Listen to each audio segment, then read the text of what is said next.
അല്ലു അർജുൻ ചിത്രമായ പുഷ്പ 2 പ്രീമിയറിനിടെ പരിക്കേറ്റ കുട്ടിയുടെ മസ്തിഷ്ക മരണം സ്ഥിരീകരിച്ചു.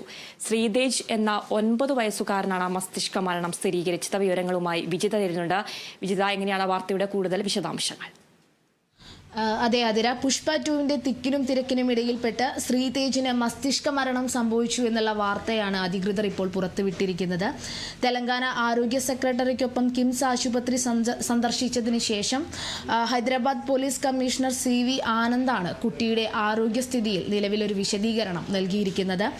നിലവിൽ വെന്റിലേറ്ററിന്റെ സഹായത്തോടെയാണ് കുഞ്ഞ് കഴിയുന്നത്. വെന്റിലേറ്ററിന്റെ സഹായത്തിലാണ്.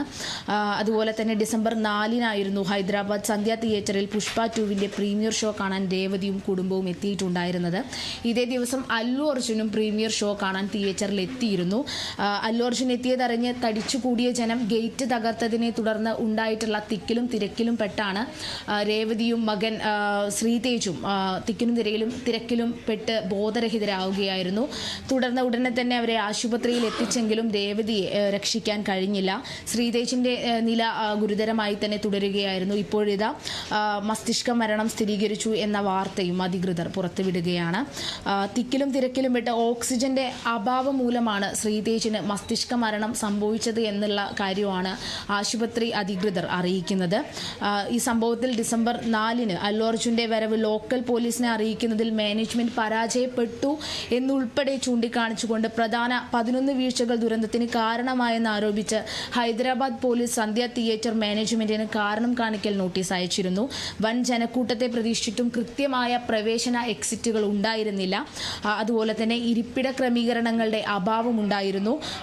പിന്നെ അതുപോലെ തന്നെ ബാനറുകൾ തിയേറ്ററിന് പുറത്ത് അനധികൃതമായി സ്ഥാപിച്ചു. പ്രധാന ഗേറ്റുകളിൽ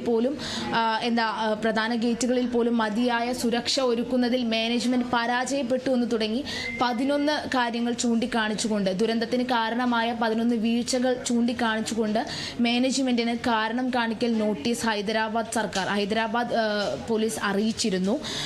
അതേസമയം സംഭവത്തിൽ പ്രതി ചേർക്കപ്പെട്ട അല്ലു അർജുൻ നിലവിൽ ജാമ്യത്തിലാണ്. ഗുരുതരാവസ്ഥയിൽ കഴിയുന്ന കുട്ടിയെ എന്തുകൊണ്ട് കാണാൻ പോയില്ല തുടങ്ങിയ കാര്യങ്ങൾ, അല്ലെങ്കിൽ ആശുപത്രിയിൽ ഗുരുതരാവസ്ഥയിൽ തുടരുന്ന കുട്ടിയെ എന്തുകൊണ്ട് അല്ലു അർജുൻ കാണാൻ പോയില്ല എന്ന് തുടങ്ങിയ വിവാദങ്ങൾ വന്നിട്ടുണ്ടായിരുന്നു. ഇതിന് അല്ലു അർജുൻ തന്നെ വിശദീകരണവും നൽകിയിട്ടുണ്ട്. നിയമപ്രശ്നങ്ങൾ മൂലമാണ് കുട്ടിയെ കാണാൻ പോവാതിരുന്നത്. നിയമപ്രശ്നങ്ങൾ ഉള്ളതുകൊണ്ടാണ് കാണാൻ കഴിയാതിരിക്കുന്നത്. കുഞ്ഞിന് പെട്ടെന്ന് തന്നെ സുഖം പ്രാപിക്കട്ടെ എന്നുള്ള കാര്യമാണ് അല്ലു അർജുൻ വാർത്താക്കുറിപ്പിലൂടെ അറിയിച്ചിട്ടുള്ളത്. ചികിത്സ നീണ്ടു നിൽക്കാൻ സാധ്യതയുണ്ടെന്നാണ് ആശുപത്രി അധികൃതർ അറിയിക്കുന്നത്. സംഭവത്തിൽ മികച്ച ചികിത്സ നൽകുമെന്ന് തെലങ്കാന സർക്കാരും അറിയിച്ചിട്ടുണ്ട്. അതിര. ശരി വിജിത.